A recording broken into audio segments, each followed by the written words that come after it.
શું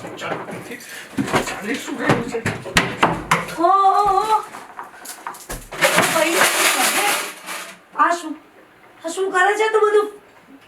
અક્કલ છે કે નહીં તારામાં? મારામાં નથી અક્કલ, જરાય નથી. શું કરવાનું? પણ શું કરી રહ્યો છે તું? એ તો જો આમ તો જો. પણ શું છે? થયું છે શું તને? આટલો ગુસ્સો શેનો કરે છે તું? ગુસ્સા ના કરું તો શું કરું? કઈ વાત ઉપર? કઈ વાત પર? ના કઈ વાત પર ગુસ્સો કરું છું એમ ખબર હોવા છતાં પણ તું મને એમ પૂછે છે કે તું કઈ વાત ઉપર ગુસ્સો કરે છે? વાગી જશે તને, વાગી જશે. શાંતિથી વાત કરી. મારે છે ને કોઈની સાથે કઈ શાંતિથી વાત નથી કરવી. બીજા બધા તો ઠીક, પણ બેન તે મારી સાથે આવું કર્યું.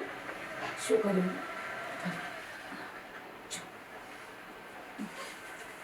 મને છે ને તારી પાસે આવી આશા નહોતી.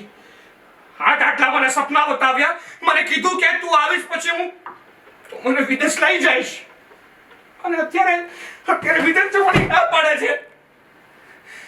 કેટલા સપના જોયા છે મેં, અને નથી રહેવું અહીંયા. વિદેશ જવું છે, મારા સપના પૂરા કરવા છે. મારે સપના પૂરા કરવા છે તારે? એ સપના તો તું અહીંયા રહીને પણ પૂરા કરી શકે છે ને. તું ભણેલો છે અને તારામાં આવડત છે, તો એ સપના તો આપણે ઇન્ડિયામાં રહીને પણ કરી શકે છે ને પૂરા. તો પછી શા માટે તું આટલો બધો ગુસ્સો કરે છે ત્યાં જવા માટે? વાતો છે બધી. અહીંયા રહેતા લોકોના અડધા સપના તો પાણીની જેમ રસ્તા પર વહી જાય છે. જે જોતું હોય મળી નથી શકતું, મહેનત કરવા છતાં વળતર નથી મળતું. તને શું લાગે છે ત્યાં તને જે જોઈએ બધું મળી જશે, અને કદાચ માન મળી જશે તો એનું કરશે શું તું? તું કોઈ વાર તહેવાર તારા પરિવાર સાથે નહીં મનાવી શકતો હોય? અરે પણ બેન, હું એકવાર સેટ થઈ જઈશ પછી બધાને લઈ જઈશ ત્યાં. કેમ? હું નથી. 3 વર્ષ થઈ ગયા તો પણ હું ત્યાં કોઈને લઈ જઈ નથી શકી. અને ભઈલું, આટલા વર્ષ ત્યાં હું રહીને પણ તું મને પૂછ કે મેં કેવી રીતે દિવસો કાઢ્યા છે. જ્યારે તમે અહીંયા લોકો દિવાળી મનાવતા હોય, જ્યારે તમે લોકો ધૂળેટી પર એકબીજાને રંગ લગાવતા હોય, ત્યારે ભલે હું તમારી સાથે વિડીયો કોલ પર હસી ખુશીને વાત કરતી હોઉં, પણ મને પૂછ કે મારા મન પર ત્યારે શું વીતતી હશે.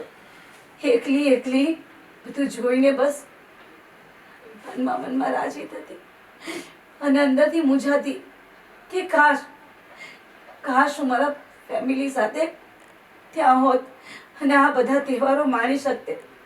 તમે લોકો લગ્ન પ્રસંગમાં જાઓ, અહીંયા જાઓ, ત્યાં જાઓ, ત્યાં તો તમે મેરેજમાં પણ જાઓ ને, તો બસ એક ફોર્માલિટી, જવાનું, ઊભા રહ્યા, આવતા રહ્યા, તમને કોઈ પૂછશે પણ નહીં. મને પણ બહુ મોહ હતો ને ત્યાં જવાનો, પૂરો થઈ ગયો. ખબર પડી ગઈ કે ત્યાં કેવું છે ને અહીંયા કેવું છે.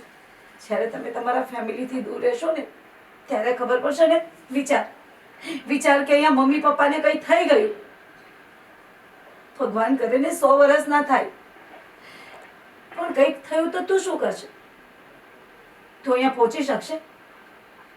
મમ્મી પપ્પાનું મોઢું જોઈ શકશે? એટલે જ હું પાછી આવતી રહી છું. મારે નથી જવું ત્યાં.